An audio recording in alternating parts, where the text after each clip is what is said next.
कहानी का शीर्षक है कंकाल। हम तीन बाल्य साथी जिस कमरे में सोते थे, उसकी बगल के कमरे की दीवार पर एक पूरा नरकंकाल लटका हुआ था। रात को हवा में उसकी हड्डियां खटखट शब्द करती हिलती रहती। दिन के समय हम लोगों को उन हड्डियों को हिलाना डुलाना पड़ता। तब हम पंडित महाशय से मेघनाथ वघ और कैम्बल स्कूल के छात्र से अस्थि विद्या पढ़ते थे। हमारे अभिभावकों की इच्छा थी कि हम लोगों को एक बारगी ही सर्व विद्याओं में पारदर्शी बना देंगे। उनका उद्देश्य कहाँ तक सफल हुआ, हम लोगों को जो जानते हैं उनके समक्ष प्रकट करना बेकार है, और जो जानते नहीं उनसे छिपाना ही बेहतर है। उसके बाद बहुत दिन बीत गए। इस बीच उस कमरे से कंकाल और हमारे मस्तिष्क से अस्थि विद्या कहाँ स्थानांतरित हुई, खोज करने पर भी पता नहीं पड़ा। कुछ दिन हुए। एक दिन रात में किसी कारण अन्यत्र स्थानाभाव होने से मुझे उसी कमरे में सोना पड़ा। अनभ्यासवश नींद नहीं आ रही थी। इस करवट उस करवट करते गिरजा की घड़ी के बड़े बड़े घंटों ने लगभग सारे घंटे बजा दिए।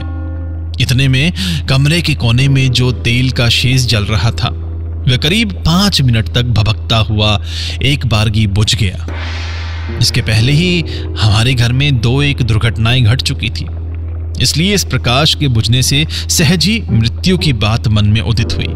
मन में आया, ये जो रात के दूसरे पहर में एक दीप शिखा चिर अंधकार में विलीन हो गई, प्रकृति के लिए ये भी जैसी और मनुष्य की छोटी छोटी प्राण शिखाएं कभी दिन कभी रात में सहसा बुझकर विस्मृत हो जाती हैं, वह भी वैसी ही है। क्रमशः उस कंकाल की बात याद आई।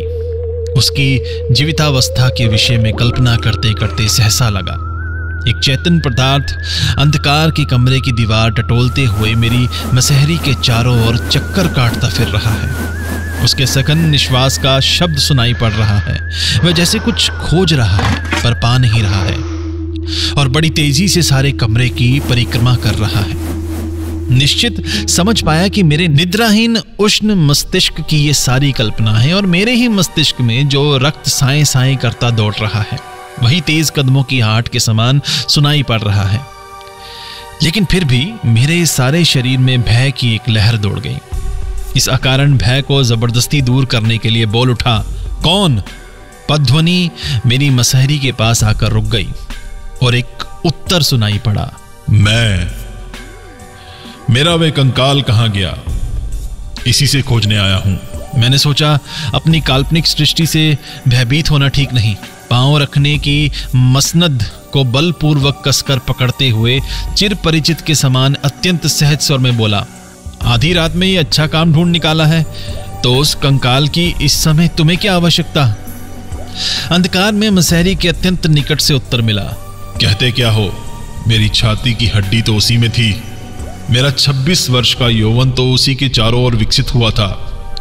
एक बार देखने की इच्छा नहीं होगी?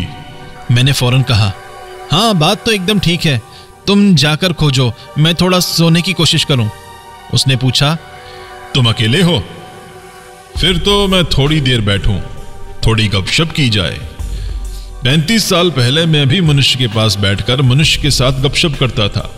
इन 35 वर्षों में मैं केवल शमशान की हवा में हू शब्द करता घूमता फिरा हूं। आज तुम्हारे पास बैठकर फिर एक बार मनुष्य के समान गपशप करूं। ऐसा लगा मेरी मसहरी के पास कोई आ बैठा है। निरुपाय हो, मैं कुछ अधिक उत्साह से बोला, यही भला है जिससे कि मन खूब प्रफुल्लित हो, ऐसी कोई कहानी सुनाओ। उसने कहा, सबसे अधिक मजेदार कहानी यदि सुनना हो तो मैं अपने जीवन की कहानी सुनाऊं। गिरजे की घड़ी ने टन टन 2 बजाए। जब मैं जीवित थी और छोटी थी, तब एक व्यक्ति से यमराज के समान डरती थी। वह थे मेरे पति। मछली को बंसी से पकड़ने पर जैसा लगता होगा, मुझे भी वैसा ही लगता, अर्थात कोई एक बिल्कुल अपरिचित जीव जैसे बंसी में फंसाकर मुझे मेरे स्निग्ध गंभीर जीवन जलाशय से झटका देकर खींचे लिए जा रहा है। कैसे भी उसके हाथ से मुक्ति नहीं। विवाह के 2 महीने बाद ही मेरे पति की मृत्यु हो गई, और मेरे नाते रिश्तेदार मेरी ओर से बहुत रोए धोए। मेरे ससुर ने बहुत से लक्षणों को मिलाकर देखा और सास से कहा, शास्त्र में जिसे विषकन्या कहते हैं, ये लड़की वही है। ये बात मुझे स्पष्ट याद है। सुन रहे हो? कैसा लग रहा है? आगे सुनो। मैं प्रसन्नता से मायके लौट आई। धीरे धीरे उम्र बढ़ने लगी। लोग मुझसे छिपाने की कोशिश करते, पर मैं अच्छी तरह जानती थी मेरी जैसी सुंदरी दुर्लभ है। तुम्हें क्या लगता है? शायद ऐसा ही हो, पर मैंने कभी तुम्हें देखा नहीं। देखा नहीं? क्यों? मेरा एक कंकाल? मैं मजाक कर रही थी। तुम्हारे पास मैं कैसे प्रमाणित करूं कि उन दो खाली आंखों की कोटरों में बड़ी बड़ी दो काली नुकीली आंखें थी और वह लाल अधर जिन पर मंद मुस्कान खेलती रहती थी। इस समय की अनावृत दंतसार विकट हास्य के साथ उसकी कोई तुलना ही नहीं हो सकती। और उन कई रूखी सूखी अस्थि खंडों के ऊपर इतना लालित्य और लावण्य यौवन की इतनी कठिन कोमल सुडोल परिपूर्णता प्रतिदिन प्रस्फुटित हो उठ रही थी। तुमसे ये बताते हुए हंसी आती है और क्रोध भी आता है। तब मेरे उस शरीर से अस्थि विद्या सीखी जा सकती है। ये उस समय के बड़े बड़े डॉक्टर भी विश्वास नहीं करते। मुझे पता है, एक डॉक्टर ने अपने किसी विशेष मित्र से मेरे लिए कनक चंपा कहा था। उसका मतलब यह कि दुनिया के सभी मनुष्य ही अस्थि विद्या और शरीर तत्व के दृष्टांत क्षेत्र थे। केवल मैं ही सौंदर्य रूपी पुष्प के समान थी।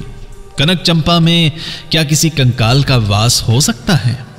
मैं जब चलती थी तब स्वयं समझ पाती कि हीरे का टुकड़ा हिलाने पर उसके चारों ओर जैसे प्रकाश जगमगाता है, वैसे ही मेरी देह की प्रत्येक गति से सौंदर्य भंगिमा स्वाभाविक विभिन्न हिलोलों में चारों ओर फूट पड़ती।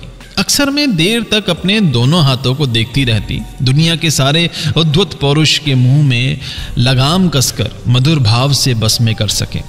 ऐसे थे वे दो हाथ। सुभद्रा अर्जुन को लेकर जिस गर्वित भंगिमा से अपने विजय रथ को विस्मित तीनों लोकों के बीच में से हाँक कर ले गई थी, शायद उनकी भी ऐसी ही दो सुडोल बाहुएं आरक्त करतल और लावण्य शिखा के समान उंगलियां रही होंगी। किंतु मेरे उस निर्लज निराभरण चिरवृद्ध कंकाल ने मेरे नाम से तुम्हारे पास मिथ्या गवाही दी है। उस समय मैं निरुपाय निरुत्तर थी। इस कारण दुनिया में सबसे अधिक तुम पर ही क्रोध आता है। इच्छा होती है मेरे 16 वर्षीय जीवंत यौवन ताप से उत्पन्न आरक्तिम रूप को एक बार तुम्हारी आंखों के आगे खड़ा कर दीर्घकाल के लिए तुम्हारी दोनों आंखों की नींद उड़ा दूं, तुम्हारी अस्थि विद्या को अस्थिर बनाकर देश निकाला दे दूं। मैंने कहा, यदि तुम्हारी देह होती तो उस देह को छू शपथ लेकर कहता, उस विद्या का रंच मात्र मेरे मस्तिष्क में नहीं है और तुम्हारा वह भुवन मोहन पूर्व यौवन रूप रजनी के अंधकार पट पर ज्वाजल्यमान हो प्रकटित है और अधिक कहना नहीं होगा। मेरी कोई सखी नहीं थी। भैया ने विवाह न करने की कसम खा रखी थी। अंतपुर में मैं अकेली थी। बगीचे में पेड़ के नीचे अकेले बैठे मैं सोचती, सारा विश्व मेरे से ही प्रेम कर रहा है, सारे तारे मेरा ही निरीक्षण कर रहे हैं। हवा बहाने से बार बार दीर्घ निश्वास छोड़ती बगल से निकली जा रही है और जिस तृणासन पर मैं दोनों पैरों को फैलाकर बैठी हूं, उसमें यदि चेतना होती तो वो फिर से अचेतन हो जाता। दुनिया के सारे युवा पुरुष उस तृणपुंज रूप में दलबद्ध हो चुपचाप मेरी चरणवर्ती हो खड़े हैं। इस प्रकार की मैं कल्पना करती, अकारण हृदय में जाने कैसी वेदना का अनुभव होता। भैया के मित्र शशि शेखर जब मेडिकल कॉलेज से पास होकर निकले तो वही हमारे परिवार के डॉक्टर बने। मैंने पहले भी बहुत बार छिप छिप कर उन्हें देखा था। भैया बड़े विचित्र आदमी थे। दुनिया को जैसे अच्छी तरह आंखें खोल कर नहीं देखते। संसार उनके लिए पूरी तरह खाली नहीं, इसलिए सरकते सरकते एक बारगी छोर पर जाकर उन्होंने आश्रय लिया था। उनके मित्रों में एक ही थे, शशि शेखर। इसलिए बाहरी युवकों में हमेशा इन्हीं शशि शेखर को देखती और जब संध्या समय पुष्प वृक्ष के तले मैं सम्राज्ञी का आसन ग्रहण करती, तब दुनिया की सारी पुरुष जाति शशि शेखर की मूर्ति धारण कर मेरे चरणागत होती। सुन रहे हो? मन में कैसा लग रहा है? मैंने निश्वास लेते हुए कहा, लग रहा है शशि शेखर के रूप में ही जन्म लेता तो अच्छा होता। पहले पूरा सुनो। एक बार जब बदली के दिन थे, मुझे ज्वर आया, डॉक्टर देखने आए। वही मेरा प्रथम साक्षात्कार था। मैं खिड़की की ओर मुंह किए थी। संध्या की लाल आभा के पड़ने से बीमार चेहरे की विवरणता दूर हो गई थी।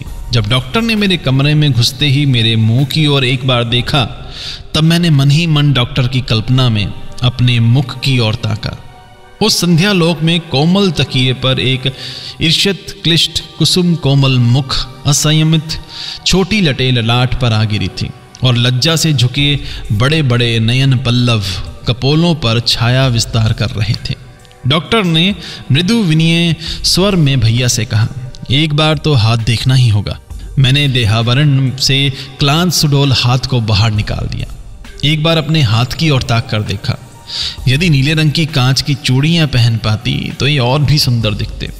रोगी के हाथ को लेकर नाड़ी देखने में डॉक्टर की ऐसी हिचकिचाहट इसके पहले मैंने कभी नहीं देखी थी। अत्यंत असंलग्न भाव से कांपती उंगलियों से नाड़ी देखी। उन्होंने मेरे ज्वर से उत्ताप को जाना। मैंने भी उनके अंतर की नाड़ी कैसी चल रही है इसका कुछ आभास पाया। क्यों विश्वास नहीं हो रहा है?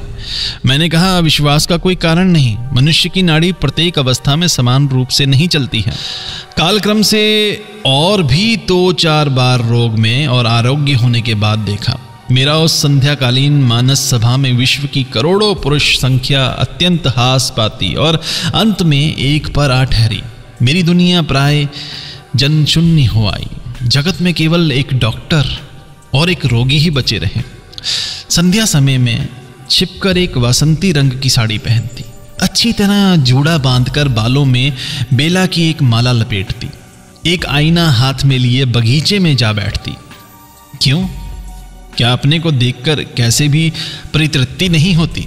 वास्तव में नहीं होती, क्योंकि मैं तो स्वयं अपने को नहीं देखती। तब अकेले में बैठकर मैं दो होती और तब मैं डॉक्टर की आंखों से अपने को देखती, मुग्ध होती और प्यार करती तथा दुलारती।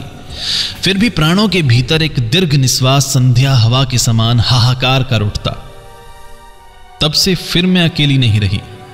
जब चलती तब आंखें नीची कर देखती, मेरे पैरों की उंगलियां पृथ्वी पर किस प्रकार पड़ती हैं, और सोचती ये पदशेप हमारे नए परीक्षोत्तीर्ण डॉक्टर को कैसा लगता होगा। मध्या में खिड़की के बाहर कड़ी धूप, कहीं कोई आवाज नहीं। बीच बीच में एक चील बहुत दूर आकाश में शब्द करती उड़ जाती और हमारे बगीचे के प्राचीर के बाहर खिलौने वाला सुर में खिलौने लो, चूड़ी लो कहता हाँकता जाता। मैं एक उज्जवल सफेद चादर बिछा अपने हाथों से उठा लिया। न जाने कौन इसके आरक्त करतल पर चुंबन जड़ते हुए फिर धीरे धीरे लौटा जा रहा है। सोचो, यदि कहानी का अंत यही होता तो क्या होता? मैंने कहा, बुरा नहीं, कुछ अधूरा अवश्य रहता, पर उतने को अपने मन से पूरा करते हुए बाकी रात अच्छी तरह कट जाती। किंतु इससे तो कहानी बड़ी गंभीर हो जाती। इसका व्यंग कहाँ रहता? इसके भीतर का कंकाल अपनी समस्त दंत पंक्ति फैलाए कहाँ दिखता? उसके बाद सुनो। तनिक प्रसिद्धि पाते ही हमारे मकान की निचली मंजिल पर डॉक्टर ने अपना दवाखाना खोला। तब मैं उनके बीच बीच में दवा की बात, विष की बात, मनुष्य की कैसे सहज में मृत्यु होती है, ये सारी बातें पूछती रहती। डॉक्टरी बातों से डॉक्टर का मुंह खुल जाता। सुनते सुनते मृत्यु जैसे परिचित घर के लोगों के समान हो गई। प्रेम और मृत्यु केवल इन्हीं दो को ही मैंने सारी दुनिया में देखा। मेरी कहानी अब समाप्त होने को ही है, अब अधिक बाकी नहीं है। मैंने मृदु स्वर में कहा, रात भी लगभग बीत ही चली है। इधर कुछ दिनों से पाती डॉक्टर बाबू बड़े अन्य मनस्क से और मेरे सामने जैसे भारी लज्जित दिखते। एक दिन देखा वे कुछ अधिक सज धज कर भैया से उनकी बग्गी घोड़ी मांग कर ले गए कि रात को कहीं जाएंगे। मेरे से रहा नहीं गया। भैया के पास जाकर इधर उधर की अनेक बातों के बाद पूछा, अच्छा भैया, डॉक्टर बाबू बग्घी लेकर आज कहाँ जा रहे हैं? संक्षेप में भैया ने कहा, मरने। मैंने कहा, नहीं, सच बताओ ना। उन्होंने पहले से कुछ खोलकर कहा, विवाह करने। मैंने कहा, सचमुच? और यह कहकर मैं खूब हंसने लगी। धीरे धीरे सुनने में आया, इस विवाह में डॉक्टर को 12,000 रुपए मिलेंगे। किंतु मेरे से यह बात छुपाकर रख मुझे अपमानित करने का क्या अर्थ था? मैं क्या उनके पैर पकड़कर कहने गई थी कि उनके ऐसा करने पर मेरी छाती कूटकर मर जाऊंगी? पुरुषों पर विश्वास करने का उपाय नहीं। दुनिया में केवल एक ही पुरुष देखा है और एक ही क्षण में ही सारा ज्ञान हासिल कर लिया है। डॉक्टर साहब, क्या आज आपका विवाह है? मेरी प्रसन्नता देख केवल डॉक्टर लज्जित हुए हों ऐसा नहीं, वे बड़े उदास हो गए। मैंने पूछा, क्या बात है जो बाजा गाजा नहीं है?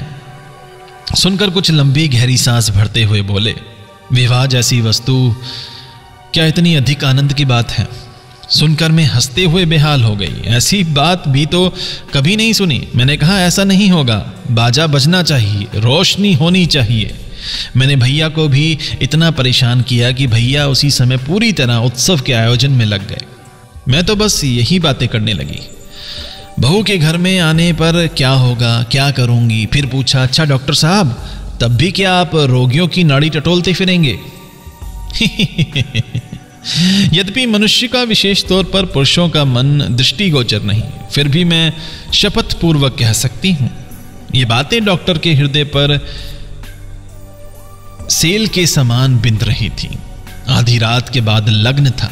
संध्या समय डॉक्टर छत पर बैठकर भैया के साथ 2-1 पैग शराब के पी रहे थे। दोनों की ये आदत थी। धीरे धीरे आकाश में चांद निकला। मैंने हंसते हंसते जाकर कहा, डॉक्टर साहब भूल गए क्या? यात्रा का समय तो हो गया है। यहां एक मामूली सी बात बतानी जरूरी है। इसी बीच छिपकर दवाखाने में जाकर थोड़ा सा चूर्ण संग्रह कर लाई थी और मैंने उस चूर्ण का कुछ अंश सुविधानुसार अलक्षित रूप से डॉक्टर के गिलास में मिला दिया था। किस चूर्ण को खाने पर आदमी मरता है, ये डॉक्टर से पहले ही जान लिया था। डॉक्टर एक सांस में गिलास खाली कर कुछ आर्द्र गद्य कंठ से मेरे मुख की ओर मर्मांतक दृष्टिपात करते बोले, तो चलता हूं। बंसी बजने लगी। मैंने एक बनारसी साड़ी पहनी, जितने गहने संदूक में थे सब निकाल कर पहने, मांग में चौड़ा करके सिंदूर भरा और मौलाश्री तले अपना बिस्तर बिछाया। बड़ी सुंदर रात थी। उज्जवल चांदनी छिटक रही थी। सुप्त जगत की थकान हरती दक्षिण वायु बह रही थी। जूही और मोगरे की सुगंधी से सारा बगीचा महक रहा था। बंसी ध्वनि जब क्रमशः दूर चली गई और ज्योत्सना अंधकार में परिणत हो गई, ये तरुण पल्लव और अवकाश तथा आजन्म काल के घर द्वार को लिए पृथ्वी जब मेरी चारों ओर से माया के समान विलीन होने लगी, तब मैं आंखें बंद कर हंसी। इच्छा थी जब लोग अगर मुझे देखेंगे तब ये हंसी गुलाबी नशे के समान मेरे होठों पर छाई रहे। इच्छा थी जब मैं अनंत रात्रि के सुहाग कक्ष में धीरे धीरे प्रवेश करूंगी तब ये हंसी भर यहां से मुख पर लेती जाऊंगी। कहाँ है वे सुहाग कक्ष? कहाँ है मेरी वह विवाह की वेशभूषा? अपने भीतर से एक खटखट शब्द से जग कर देखा। मुझे लेकर 3 बालक अस्ति विद्या सीख रहे हैं। हृदय के बीच जहां सुख दुख वास करते और यौवन की पंखुड़ियां दिन प्रतिदिन एक एक कर प्रस्फुटित होती, वहीं बैत के संकेत द्वारा किस अस्थि का क्या नाम है मास्टर जी सिखा रहे थे। और वह जो अंतिम हंसी होठों पर मैंने प्रस्फुटित की थी, उसका कोई चिन्ह देख पाए थे क्या? कहानी कैसी लगी? मैंने कहा, कहानी तो बड़ी आनंदप्रद है। इतने में पहली बार कौवा बोला।